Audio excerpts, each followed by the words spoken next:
दूसरा लेक्चर है हमारा मैक्रो इकोनॉमिक्स के ऊपर। Macro economics for public policy. Disclaimer वही है कि ये मेरी क्लास के लिए लेक्चर है और क्लास की प्रेप के लिए लेक्चर है, यानी कि क्लास में हम कुछ और पढ़ते हैं। ये है कि ये सिर्फ लेक्चर इसलिए है कि जो मेरा क्लास का स्टूडेंट आने वाला है वो थोड़ी सी पहले से कुछ तैयारी करके आए, उसे पता लगे कि आज हम क्या पढ़ने वाले हैं और कुछ सरप्राइज नहीं होना चाहिए। और दूसरी बात यह है कि ये पब्लिक पॉलिसी का सब्जेक्ट है, उसके अंदर हम मैक्रो इकोनॉमिक्स पढ़ रहे हैं। यानी कि पब्लिक पॉलिसी वाला मैं क्लास में भी बात करता हूँ कि आपने इकोनॉमिक्स के डोमेन में नहीं आना है। मैक्रो इकोनॉमिक्स में सिर्फ आपने इतनी मैक्रो इकोनॉमिक्स पढ़नी है कि जहाँ पे आपको एक ज़रा हेल्पिंग हैंड मिल जाए पब्लिक पॉलिसी को करते हुए, कि ये पब्लिक पॉलिसी के लिए आपने मैक्रो इकोनॉमिक्स को एज अ टूल इस्तेमाल करना है। आपने मैक्रो इकोनॉमिक्स का सब्जेक्ट नहीं पढ़ना, वो हम इकोनॉमिस्टों का काम है। हम इकोनॉमिस्ट उसको उस तरह से पढ़ेंगे जिस तरह से मैक्रो इकोनॉमिक्स पढ़ाई जाती है। हम सिर्फ आपको ये बताएंगे कि जो आपकी जो वर्किंग मैक्रो इकोनॉमिक्स है वो वर्किंग मैक्रो इकोनॉमिक्स आपने पढ़नी है, ताकि आप उस वर्किंग मैक्रो इकोनॉमिक्स को पब्लिक पॉलिसी में इस्तेमाल कर सकें। ये बड़ी क्लैरिटी रहेगी तो तभी आगे आप चलेंगे, तो आप इंजॉय भी करेंगे। अदरवाइज मैक्रो इकोनॉमिक्स आप खुद अपने आप को बेसिकली डी लिंक कर देंगे ना, कि आप तो ये कहेंगे कि यार हम पब्लिक पॉलिसी के स्टूडेंट हैं, हम इकोनॉमिक्स क्यों पढ़ें। नहीं, आप पब्लिक पॉलिसी के स्टूडेंट हैं, आप पब्लिक पॉलिसी ही पढ़ रहे हैं, लेकिन पब्लिक पॉलिसी में जहाँ जहाँ इकोनॉमिक्स की ज़रूरत पड़ती है उस वर्किंग इकोनॉमिक्स के लिए ज़रूरत पड़ने के लिए वो आपको मैक्रो इकोनॉमिक्स पढ़नी है। जैसे हम इकोनॉमिस्ट लोग जो होते हैं, जो हम इकोनॉमिक्स के लोग होते हैं, हम उतना ही मैथ पढ़ते हैं जितना हमें अपनी इकोनॉमिक्स में मैथ ज़रूरत होती है, और हम मैथ से हेल्प ले रहे होते हैं, ना कि हम मैथ पढ़ रहे होते हैं। तो आपने इकोनॉमिक्स से हेल्प लेनी है, ना कि आपने इकोनॉमिक्स पढ़नी है। तो वो जितनी वर्किंग मैक्रो इकोनॉमिक्स ज़रूरत पड़ेगी उतनी हमने आपको बतानी है। ये एक डिस्क्लेमर था, देने के बाद आगे आ जाए। आज का जो हमारा लेक्चर है वो बेसिकली नेशनल इनकम अकाउंट्स के ऊपर है। नेशनल इनकम अकाउंट्स का सादा सा मतलब ये है कि जी आपने कौम की इनकम को किस तरह से गिनना है, कैसे अकाउंट करना है। मतलब आप अगर आपने मेरी पोजीशन का या मेरी माली हैसियत का या मेरे सोसाइटी में मैं कैसे रहता हूँ, अगर आपने इसका कोई अंदाज़ा लगाना है तो आप कैसे अंदाज़ा लगाएंगे ना। बहुत सारे इंडिकेटर होंगे। आपका एक इंडिकेटर ये होगा कि जी गाड़ी कौन सी है, घर कौन सा गाड़ी कौन सी रखी हुई है, कैसे घर में रहता है, किस सोसाइटी में रहता है, कहाँ से आया है, बहुत सारे होंगे। लेकिन इसका एक सादा सा हल, एक सादा सा तरीका ये होता है, एक सादी सी चीज़ ये होती है कि जी आप उसकी सिंपल सा आप उसका ये देख लें कि उसकी इनकम कितनी है। जिस तरह से किसी बंदे की आप उसकी को माली हैसियत देखते हैं ना, कि वो कितना अच्छा है या कितना बुरा है। तो जैसे अभी बात हो रही थी कि हम ये कि उससे आप कुछ पूछेंगे ना कि क्या है तुम्हारा, क्या इंडिकेटर है कि तुम कितने अमीर हो, कैसे हो, तो उसके कुछ इंडिकेटर्स होंगे। वो कपड़े अच्छे पहनता होगा, गाड़ी अच्छी रखी होगी, घर अच्छा होगा। इसी तरह से या तो सारी चीज़ों को पता होना चाहिए, या फिर ये हो कि आप उसको पूछ लेंगे भाईजान आप टोटल आपके पास पैसे हैं कितने, उससे पता लग जाएगा। तो जो हम मुल्कों के बारे में पढ़ते हैं तो हम उसे पूछते हैं कि यार इनकम, जब नेशन के बारे में पढ़नी है तो हम उसे कहते हैं कि नेशनल इनकम, कि तुम्हारी नेशनल इनकम कितनी है, उस कंट्री की टोटल इनकम कितनी है। उस टोटल इनकम की अकाउंटिंग को हम कहते हैं कि ये नेशनल इनकम अकाउंटिंग है। हमने आज का जो लेक्चर देखना है, हम जो क्लास में भी डिस्कस करते रहे हैं, इसके ये जो नेशनल इनकम अकाउंटिंग है ये पब्लिक पॉलिसी में कहाँ स्टैंड करती है।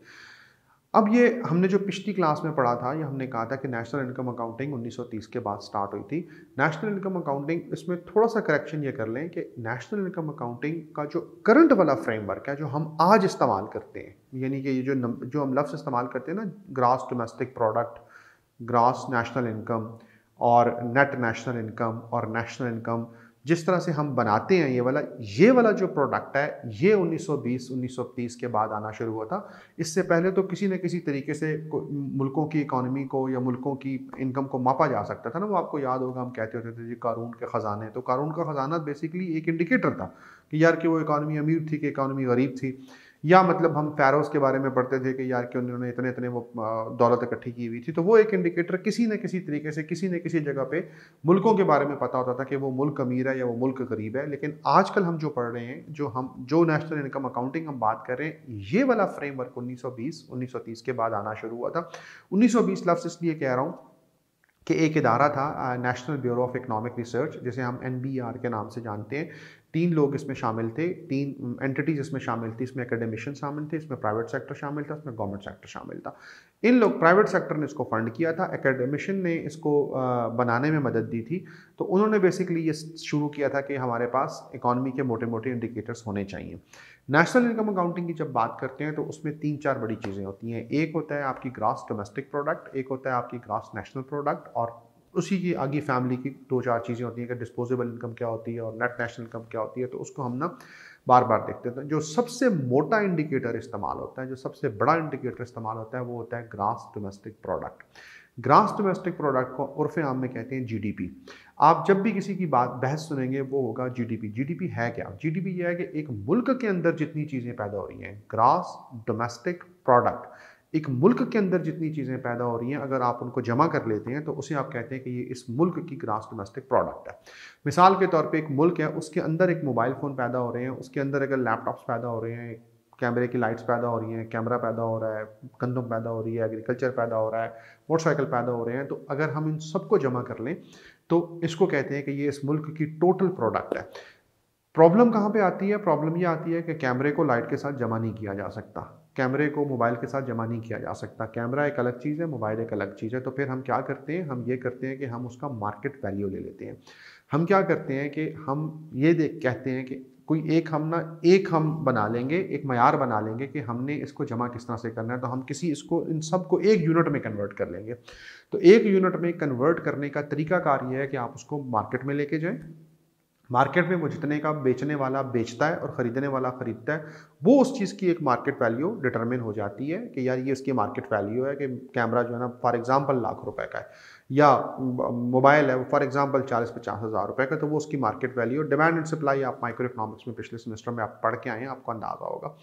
तो ग्रॉस डोमेस्टिक प्रोडक्ट के लिए पहली चीज़ हम क्या लेते हैं कि मार्केट वैल्यू, उस चीज़ की मार्केट वैल्यू कितनी है ऑफ ऑल प्रोडक्ट्स, उन तमाम चीज़ों की प्रोडक्ट, ठीक है, उन तमाम चीज़ों की फाइनल प्रोडक्ट जो कि किसी मुल्क के अंदर एक साल के में पैदा होती हैं। 3-4 चीज़ें इसमें इंपॉर्टेंट है। एक तो मार्केट वैल्यू हम बात कर चुके, ऑल प्रोडक्ट्स जो कि पूरी हो रही होती हैं, जो पूरे कंट्री के अंदर पैदा हो रही होती हैं, डोमेस्टिक प्रोडक्ट कंट्री के अंदर पैदा हो रही होती हैं। कंट्री के अंदर पैदा होने का मतलब यह है कि बाहर का कोई बंदा होगा, फॉरेनर होगा, वो मुल्क के अंदर अगर यहाँ पे आके हमारे पास पैदा कर रहा है तो वो हमारी ग्रॉस डोमेस्टिक प्रोडक्ट का हिस्सा होगा। मिसाल के तौर पे अगर होंडा वाले आ जाते हैं और आके हमारे पास पैदा करते हैं, और होंडा अगर कार पैदा हो रही है तो ये हमारी जीडीपी का हिस्सा है। लेकिन अगर हमारा कोई बंदा यहाँ से बाहर जाता है, सऊदी अरब में जाके कोई चीज़ प्रोड्यूस करता है, वो बंदा हमारा है लेकिन प्रोडक्शन उधर कर रहा है, तो वो हमारी ग्रॉस डोमेस्टिक प्रोडक्ट का हिस्सा नहीं होगा, वो उनकी ग्रॉस डोमेस्टिक प्रोडक्ट का हिस्सा होगा। अच्छा, अब किस्सा ये है कि जो बाहर का बंदा यहाँ पे पैदा करेगा, वो उसका प्रॉफिट, उसकी मनी यहाँ से बाहर लेके जाएगा। वो इसलिए पैदा कर रहा है कि वो बाहर लेके जाएगा, और जो हमारे वाला बंदा है वो हमें वहाँ से बाहर से इधर भेजेगा। तो इसका जो हम प्लस माइनस करते हैं, जो इनफ्लो होगा वो प्लस हो जाएगा, जो आउटफ्लो होगा वो माइनस हो जाएगा। तो हम इसे कहते हैं कि नेट फैक्टर इनकम। अगर हम इस ग्रॉस प्रोडक्ट में अगर ये नेट फैक्टर इनकम जमा कर लेते हैं तो इसे हम कहते हैं ग्रॉस नेशनल प्रोडक्ट। ये नेशनल की प्रोडक्ट है। पहले हम बात करते हैं डोमेस्टिक प्रोडक्ट।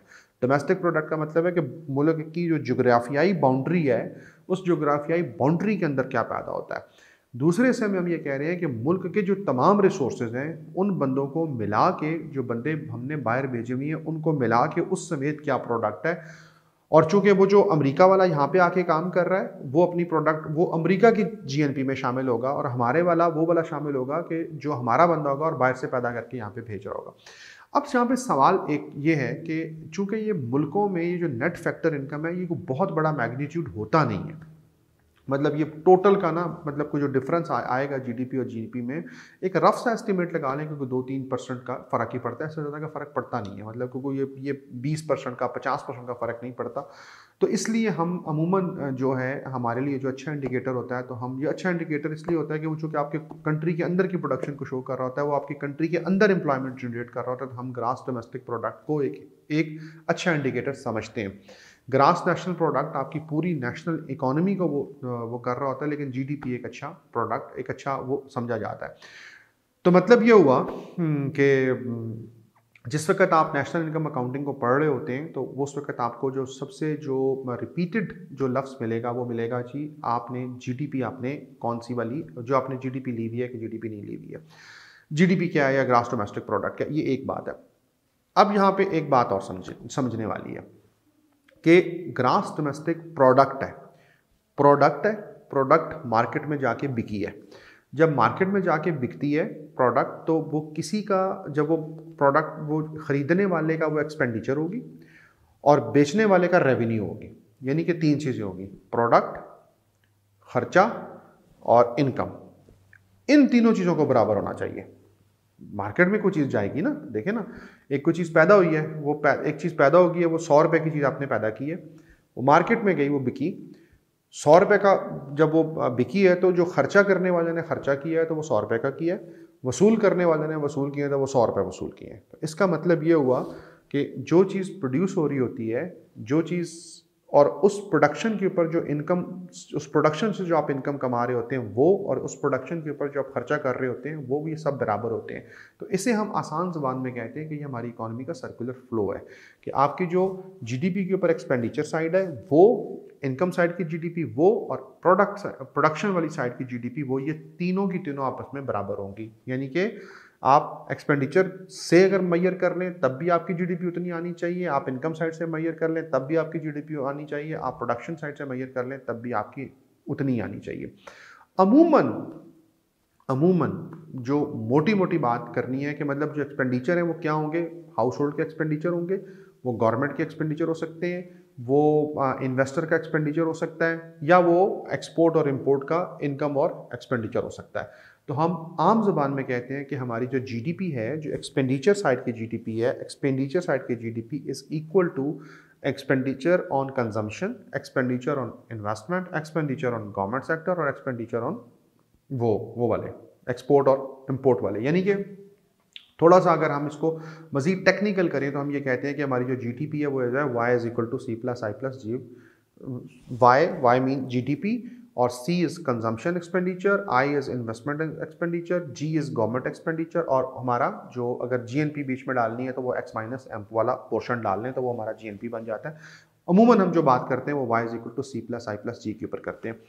ये हम अमूमी तौर पे इसको पढ़ते हैं, लेकिन अगर आप इनकम साइड्स पे भी जाते हैं तो इनकम साइड पे भी जीडीपी इतनी आएगी, और अगर आप प्रोडक्शन साइड से भी जाते हैं तो आप एग्रीकल्चर की प्रोडक्शन को और इंडस्ट्री की प्रोडक्शन को और सर्विसेज की प्रोडक्शन को, जब उनकी मार्केट वैल्यू को आप जमा करेंगे तो वो वही वैल्यू आएगी। लेकिन आप किताबों में जब भी आप जीडीपी पढ़ेंगे तो आपको पढ़ेंगे Y is equal to C plus I plus G के नाम से। चूंकि आप एक्सपेंडिचर कर रहे होते हैं तो ये इसको आप कहते हैं कि ये मेरी डिमांड साइड है। जो चीज़ आप सप्लाई प्रोड्यूस कर रहे होते हैं वो आपकी सप्लाई साइड होती है, और जो आप एक्सपेंडिचर कर रहे होते हैं वो आपकी डिमांड साइड है। तो यहाँ से एक बात समझने की कोशिश करनी है कि हम इसको अमूमी तौर पे y is equal to C plus I plus G से क्यों पढ़ते हैं।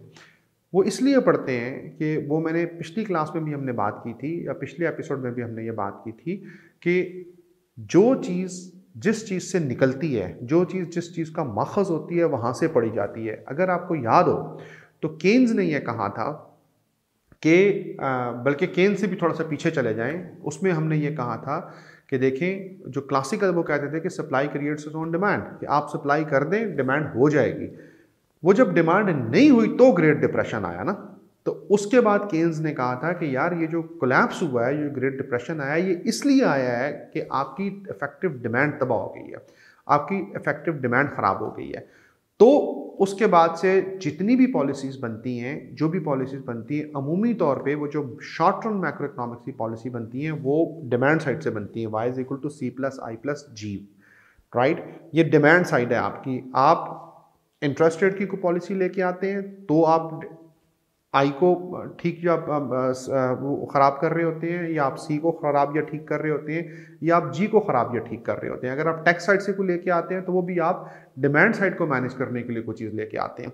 तो मैं जो बात शायद पूरी तरह से समझा नहीं सका हूँ वो मैं दोबारा रिपीट कर रहा हूँ। वो मैं ये कहना चाह रहा हूँ बेसिकली कि आप जब किताब खोलेंगे और आप जब जीडीपी की जब किताब खोलेंगे, या जिससे कहते आप मुकम्मल तौर पे इसको पढ़ रहे होते हैं, जब आप पॉलिसी साइड से, पब्लिक पॉलिसी साइड से पढ़ेंगे आप इसको, तो आप अमूमी तौर पे जिस चीज़ के साथ आपका वास्ता पड़ेगा, जिस आइडेंटिटी के साथ, वो पड़ेगा आपका उस जीडीपी के साथ जो कि डिमांड साइड से जीडीपी क्रिएट होती है, यानी कि y is equal to C plus I plus ji.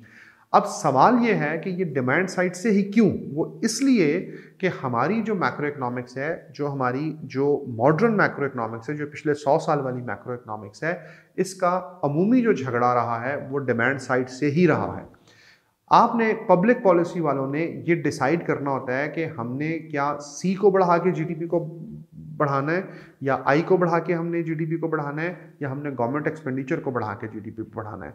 Jin countries ने आई को बढ़ा के जीडीपी को बढ़ाया है उन लोगों ने अयाशी करी है, आज वो बड़े सेटल्ड हैं। मिसाल के तौर पे साउथ कोरिया है, मिसाल के तौर पे चाइना है, मिसाल के तौर पे इंडिया है। और जिन लोगों ने सी को बढ़ा के कंजम्पशन वाली साइड को, सिर्फ कंजम्पशन को बढ़ा के उन्होंने अपनी जीडीपी को बढ़ाने की कोशिश की है, तो वो आज पूरी तरह से क्राइसिस पे घिरे हुई हैं। तो उसकी जो कोर मिसाल है वो हम खुद हैं। हम चूंकि हम कहते हैं कि हम कंजम्पशन बेस्ड इकोनॉमी है, सबसे आसान काम है ना कि आप अपने कंजम्पशन को बढ़ा दें। आपको लगेगा आप चीज़ बाहर से मंगवा लें, आप पैदा कुछ ना करें। पैदा करने में तो जान लगती है ना, आपने फैक्ट्री बनानी है, आपने कोई चीज़ बोनी है, उसको बड़ा होने का इंतज़ार करना है, वो कटेगी, वो मार्केट में आएगी, वो बिकेगी, उसके लिए आपने जान खपानी है, या आपने इंडस्ट्री लगानी है, आपने इन्वेस्टमेंट करनी है, आपने एक एनवायरनमेंट देना है, वो इकॉनमी बढ़ेगी, इंडस्ट्री बढ़ेगी, तो उसके बाद आपके पास कोई प्रोडक्शन साइड से कोई चीज़ आएगी ना। लेकिन कंजम्पशन सबसे आसान है, आपने सिर्फ ये करना है कि आपने पैसे देने हैं, चीज़ बाहर से मंगवानी है, मंगवाने के बाद आपने कंजम्पशन बढ़ा देनी है, वो हो जाएगा। तो कहने का मतलब ये है कि जो सी से जो आप इकॉनमी को बढ़ा रहे होते हैं वो इकॉनमी आसान है और बहुत जल्दी आपकी इकॉनमी में ग्रोथ नज़र आती है। लेकिन ये ठीक 3-4 सालों के बाद, जिस वक्त आपके पास डॉलर्स ख़त्म हो जाते हैं, चूँकि आप बाहर से मंगवा रहे हैं, तो आपकी इकॉनमी उसी तरह से कोलैप्स करती है जिस तरह से हमारी इकॉनमी कोलैप्स कर गई है। तो public policy point of view से जो बात समझाने की कोशिश की जा रही है वो ये समझाने की कोशिश की जा रही है कि पब्लिक पॉलिसी आपने मैक्रो इकोनॉमिक्स इसलिए पढ़नी है कि पहले आप ये समझें कि नेशनल इनकम अकाउंटिंग होती क्या है, नेशनल इनकम अकाउंटिंग में कैसे कैसे अकाउंटिंग की ट्रांजैक्शंस हो रही होती हैं। होने के बाद फिर आपने दूसरे लेवल पे ये बात समझनी है कि हमने इस सारे अकाउंटिंग फ्रेमवर्क में हमने किस पोर्शन को बढ़ाएंगे तो इकॉनमी जल्दी ग्रो करेगी, और किस पोर्शन को बढ़ाएंगे तो इकॉनमी सस्टेनेबल लेवल पे ग्रो करेगी। यानी कि उसने कोई 10 साल बाद ग्रो करना है, 5 साल के बाद ग्रो करना है, या 20-30 साल तक ग्रो करते रहना है।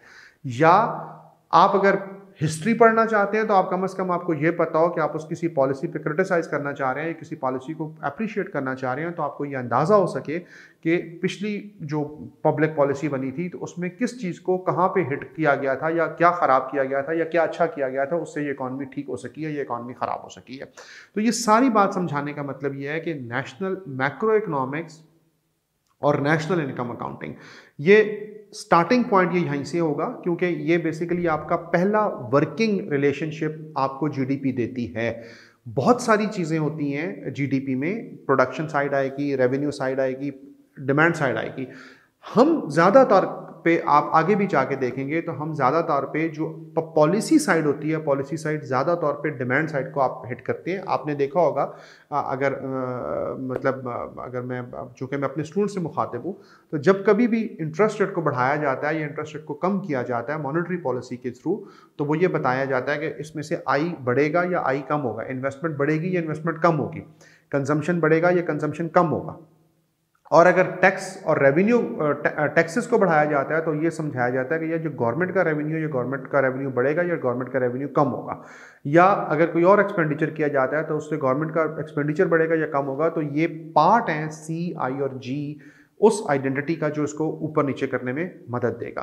तो आपने इकॉनमी को इतनी देर तक पढ़ना ही। अब हमारा जो दूसरा स्टेप होगा इसमें ना बहुत सारी आगे से छोटी छोटी चीज़ें होती हैं कि यार इसमें फलानी चीज़ डाल दें, इनडायरेक्ट टैक्सेस डाल दें तो जीडीपी की ये शक्ल बन जाती है, और अगर सब्सिडीज डाल दें तो जीडीपी की ये शक्ल बन जाती है, और इसमें से इसको प्राइसेस को करंट प्राइसेस के साथ मल्टीप्लाई कर दें तो ये हो जाता है, और पास्ट की प्राइसेस से मल्टीप्लाई कर दें जो तो रियल वो बन जाती है। ये छोटे छोटे कॉन्सेप्ट हैं जो मेरा ख्याल है कि मैं आपको हार्डकोर नंबर दिखा के समझाने की कोशिश करता हूँ। हमने एक इकनॉमिक्स जहाँ पे हमारा ये डेटा बनता है, जो इदारा ये हमारा डेटा बनाता है, हम उस इदारे के ऊपर बात करते हैं, और जिस इदारे ने ये जो डेटा बनाया होता है उसके ऊपर बात करते हैं, और उसके बाद ये डेटा बनाते कैसे हैं, ये सारा डेटा बनाने के बाद वो क्या चीज़ निकलती है, उससे हम कैसे वो बात करते हैं, ये हम कंप्यूटर पे ये एक्सरसाइज करते हैं जाके, वहाँ पे हमारे लिए आसानी भी हो जाएगी और आपको प्रैक्टिकली समझ भी बहुत अच्छा आ जाएगा। आइए चलते हैं कंप्यूटर के ऊपर। अच्छा जी, कंप्यूटर पे हम आते हैं। ये गूगल पे आप आ जाएं, गूगल ओपन करें, ये दोबारा वो यहाँ पे गूगल पे आप लिखेंगे ministry of finance, ministry of finance, ministry of finance लिखेंगे, और मिनिस्ट्री ऑफ फाइनेंस के बाद यहाँ पे आपके सामने ये चीज़ आ जाएगी। यहाँ पे आपको फाइनेंस डिवीजन का एक वेबसाइट मिलेगी जो कि मिनिस्ट्री ऑफ फाइनेंस की है, फाइनेंस डिवीजन की, www.finance.gov.pk, और उसकी बहुत सारी चीज़ें हैं। आपने बस इसको ना यहाँ से ओपन करना है। इसको ओपन करेंगे, हमें बेसिकली देखना है नेशनल इनकम अकाउंट्स। तो यहाँ पे ना लेफ्ट साइड पे देखेंगे, ये आपका ना जो बजट आता है सालाना, ये बजट पड़ा हुआ है, बजट की पब्लिकेशंस पड़ी हुई हैं डिफरेंट, फेडरल बजट पिछले साल का, उससे पिछले साल का, उससे पिछले साल का। और ये Pakistan economic survey, Pakistan economic survey में दो चीजें हैं, एक इकोनॉमिक सर्वे है और एक स्टैटिस्टिकल सप्लीमेंट है। सर्वे को अगर आप ओपन करते हैं तो यहाँ पे बहुत सारे इकोनॉमिक सर्वे पड़े होते हैं। इकोनॉमिक सर्वे का मतलब ये है कि मिनिस्ट्री ऑफ फाइनेंस से जारी करता एक एनुअल डॉक्यूमेंट है जिसमें इकोनॉमी ऑफ पाकिस्तान के ऊपर तफसीली और अथेंटिक डेटा मौजूद होता है, अथेंटिक कमेंट्री मौजूद होती है कि पिछले साल में, पिछले एक फाइनेंशियल ईयर में जितनी जो कि इकोनॉमी के साथ हुई है, हर सेक्टर में, हर सेक्टर में जो कुछ हुआ है वो उसके ऊपर क्या बीती है वो यहाँ पे प्रेजेंट की जाती है। इकोनॉमिक सर्वे में आप जाएंगे, इसको ओपन करेंगे, ये आपके पास एक दोबारा ओपन होगी। आपके पास यहाँ पे ओवरव्यू ऑफ द इकोनॉमी एक अलग चैप्टर आएगा, highlights of the economic survey अलग चैप्टर होगा, ग्रोथ एंड इन्वेस्टमेंट एक अलग होगा, एग्रीकल्चर, मैन्युफैक्चरिंग, ये हर चैप्टर आपके पास मौजूद होगा। तो बेसिकली जो नेशनल इनकम अकाउंट है वो तकरीबन ये वाला चैप्टर बनता है, थर्ड वाला। तो अगर आप थोड़ा सा ध्यान कर लें थोड़ा सा, तो ये इसको ओपन कर लेते हैं, इसको, ये पूरा इकोनॉमिक सर्वे यहाँ से हम डाउनलोड कर लेते हैं, पूरा जो प्रिंटेबल वर्जन है, और ये ओपन हो गया, गुड। और ओपन होने के बाद आप यहाँ पे देखें इसको, ये चैप्टर वाइज गिवन है और इसकी पूरी कमेंट्री गिवन है, पूरी किताब होगी 150-200 सफ़ों की। ये आपके पास आ जाएगा और इसमें पूरा तफसील से लिखा होगा कि ग्रोथ के साथ पाकिस्तान की जीडीपी के साथ इस साल में क्या बीती है और इन्वेस्टमेंट के साथ क्या बीती है। पूरी पहले ओवरव्यू है और उसके बाद एक डिटेल्ड चैप्टर होगा, यानी कि जैसे ये ग्रोथ और इन्वेस्टमेंट का एक चैप्टर है, उसमें ये पूरा डिटेल से होगा कि साल में क्या बीती है। ठीक है, ये पूरा बताना मकसद नहीं है इस वक्त, मतलब इकोनॉमिक्स के जितने भी हमारे स्टूडेंट्स होते हैं, जो अप्लाइड इकोनॉमिक्स के लोग होते हैं, वो इसको पढ़ते हैं, और जो आप पब्लिक पॉलिसी के स्टूडेंट हैं, तो मेरा ख्याल ये है कि आपको, आपकी जो मैक्रो इकोनॉमिक्स की किताब है वो यही होनी चाहिए। वो आपको यहाँ से पता होना चाहिए कि इकोनॉमी ऑफ पाकिस्तान में चल क्या रहा है, राइट। बाकी वो जो भी है ना, वो जो हमारे मॉडल्स हैं वो आपको आने चाहिए, वो जितनी ब्यूटी आप पैदा करते चले जाएंगे वो उतना ही जरूरी है, उतना ही अच्छा है, उतना ही मजे की चीज है। लेकिन असल चीज खूबसूरती ये है कि आपका ये वाला पार्ट बहुत अच्छा होना चाहिए जो कि आपकी अप्लाइड साइड का है। इस वक्त जो बात करनी है, जो कि पिछला अभी थोड़ी देर पहले हम लेक्चर में बात कर रहे थे, 5-7-10 मिनट पहले हम जो लेक्चर में बात कर रहे थे, उसके लिए जो मैं बात करना चाह रहा हूँ, आप यहाँ से बैक पे जाएं, इधर आप वापस उसी जगह पे आ गए हैं, आप पाकिस्तान इकोनॉमिक सर्वे में जाएं और नीचे स्टैटिस्टिकल सप्लीमेंट, इधर वापस, और ये स्टैटिस्टिकल सप्लीमेंट में आ जाएं। स्टैटिस्टिकल सप्लीमेंट आप खोलें, उसी तरह चैप्टर वाइज आपको डेटा मिलेगा, इकोनॉमी का डेटा मिलेगा आपको पूरा। ये उसी के साथ एक लिंक्ड एक दूसरा डॉक्यूमेंट होता है जहां पे सिर्फ डेटा मिलता है, राइट। तो पहला जो चैप्टर होगा वो ओवरव्यू का होगा, मेजर इंडिकेटर्स का होगा, और जिसके ऊपर हम बात कर रहे हैं वो चैप्टर होगा इसका सोशल इंडिकेटर के बाद ये वाला।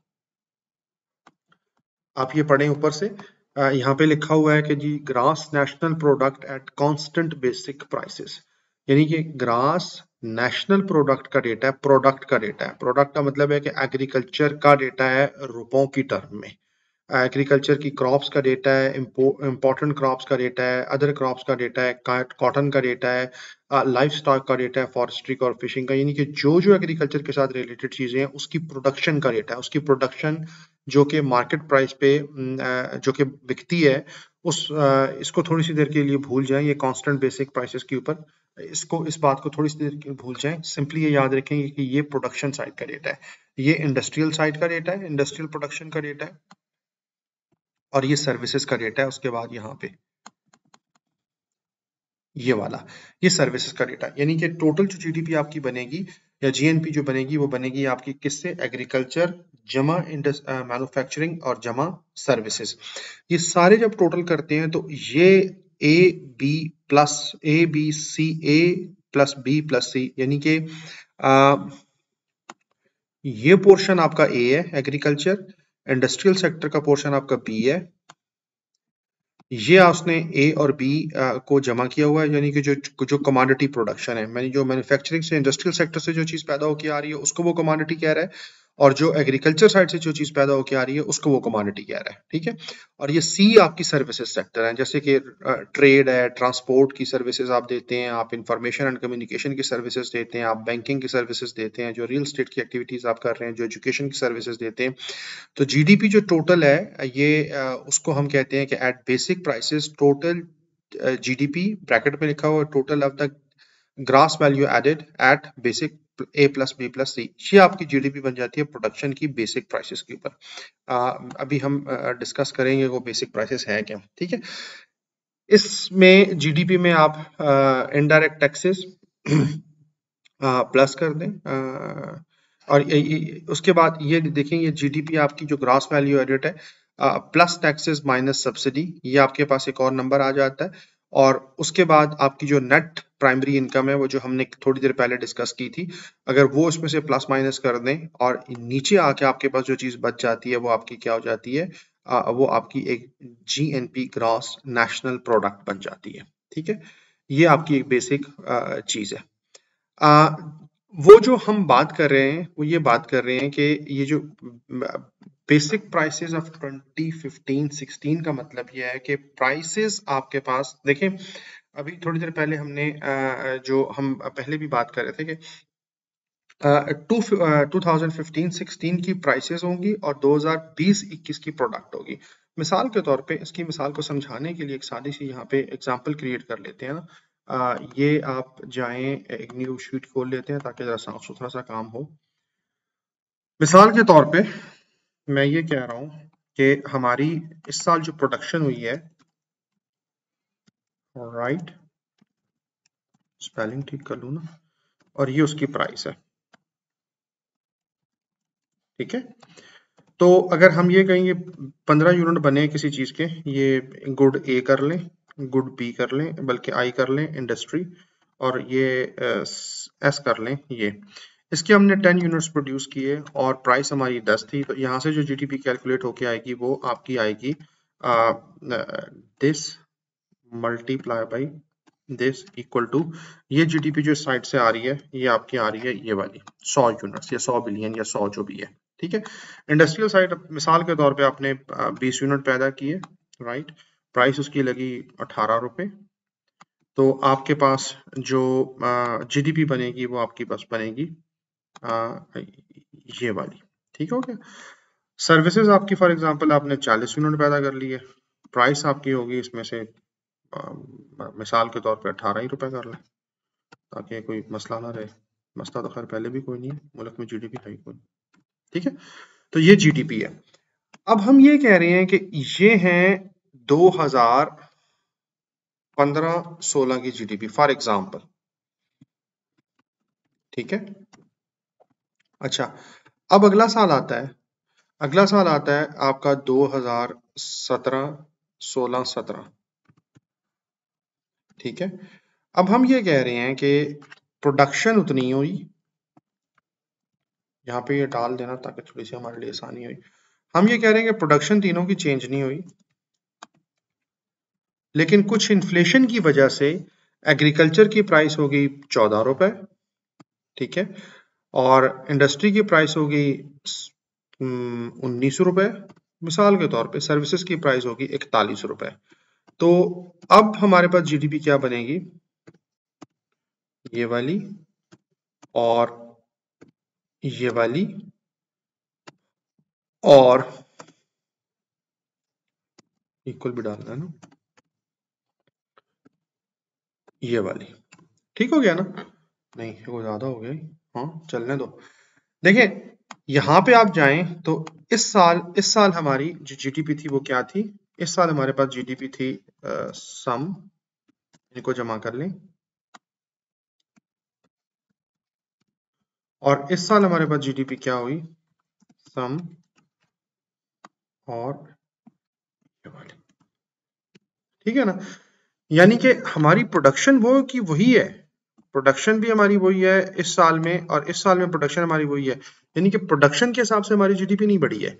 लेकिन हमारी सिर्फ चूंकि मार्केट वैल्यू में उसकी प्राइस बढ़ गई है, इसकी प्राइस 10 से 14 रुपए होगी, इसकी प्राइस 18 से 19 रुपए होगी, इसकी प्राइस 18 से 41 रुपए होगी, मिसाल के तौर पे मैं वो मारा था।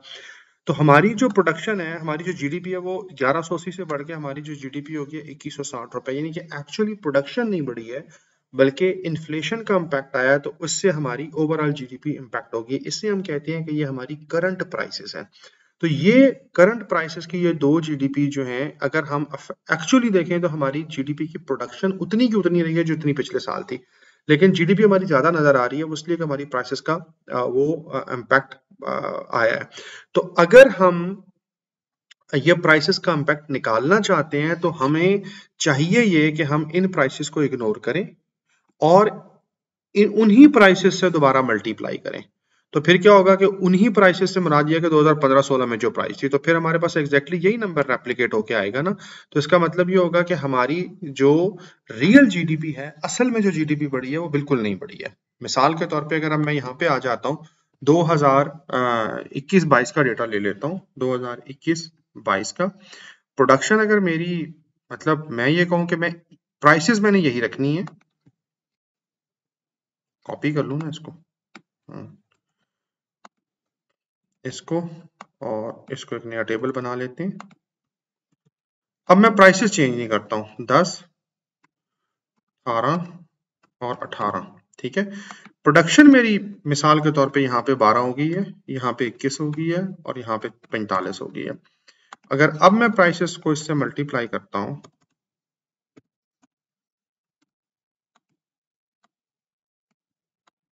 मैं इसकी जीडीपी को सम कर लेता हूँ, ये सम होके मेरे पास आ गया। तो यहाँ पे मेरी जीडीपी थी 1180 और 2021-22 में हमारी जीडीपी होगी 1308। मतलब ये हुआ कि 2021-22 में जीडीपी 2015-16 की बेसिक प्राइसेस के ऊपर, यानी कि 2021-22 की जीडीपी 2015-16 की बेसिक प्राइसेस के ऊपर। तो इसका मतलब ये होगा कि ये हमारी असल में इतनी ग्रोथ हुई है, असल में हमारी इतनी वैल्यू बढ़ गई है। मतलब हमारी जीडीपी 2015-16 में जो 1180 रुपए थी, अगर प्राइसेस वो भी होती तो हमारी जीडीपी 2020-21 में बढ़ी, 21-22 में बढ़ी है। इसे हम कहते हैं कि ये हमारी रियल जीडीपी। इसको आप रियल जीडीपी का नाम दे लें, इसको आप बेसिक प्राइसेस के ऊपर का नाम दे लें। तो हम एक क्या करते हैं कि एक साल अपने लिए तय कर लेते हैं कि किस साल की हमने किसको हमने बेसिक ईयर बनाना है या हमने बेस ईयर बनाना है। वो डिपेंड करता है कि हमारा साल कौन सा है। अमूमन जो किताब में लिखा होता है वो ये लिखा होता है कि हम एक नॉर्मल ईयर को, जिस साल में इलेक्शन ना हो रहा हो, जिसमें सैलाब ना आया हो, जिसमें ड्राउट ना हुई हो, जिसमें वार ना हुई हो, यानी कि वो एक ओवरऑल एक स्मूथ और एक नॉर्मल साल होता है, उसको हम अपनी बेस प्राइस बना लेते हैं। तो ये डेटा आप यहाँ से कलेक्ट कर सकते हैं। अगले टेबल पे चलते हैं। ये ग्रोथ रेट्स गिवन है उसी के, जब क्लास में थोड़ा सा हम ग्रोथ रेट्स डिस्कस कर चुकेंगे तो फिर ग्रोथ रेट्स पढ़ेंगे तो आपको अंदाजा ज्यादा बेहतर हो जाएगा। अब ये grass national product at current prices है। करंट प्राइसेस से मुराद ये है कि ये वाली जीडीपी है, जो कि मतलब इस साल की प्राइसेस के ऊपर, इसी साल की प्राइसेस के ऊपर जीडीपी है। इसको हम नॉमिनल जीडीपी कहते हैं, इसको हम नॉमिनल जीडीपी भी कहते हैं और इसको हम बेसिक करंट प्राइसेस पे जीडीपी कहते हैं। यानी कि पहले वाली कांस्टेंट है या बेसिक प्राइसेस के ऊपर जीडीपी, और दूसरी वाली हमारे पास करंट है या हमारे पास नॉमिनल जीडीपी है। और ये हमारा एक्सपेंडिचर साइड से जीडीपी है। ये आपकी सी गिवन है, एक्सपेंडिचर है, और ये आपका जो नॉन प्रॉफिट इंस्टीट्यूशंस है उसका वो फाइनल एक्सपेंडिचर है। ये आपकी गवर्नमेंट की ये C+I+G का एक्सपेंडिचर है, राइट। ये आपकी टोटल इन्वेस्टमेंट है और ये आपका gross fixed capital formation. Total investment में ये चीजें शामिल होती हैं, राइट। तो ये बेसिकली आपकी वो है, राइट, ठीक हो गया। तो ये एक्सपोर्ट और ये इंपोर्ट, यानी कि C+I+G-X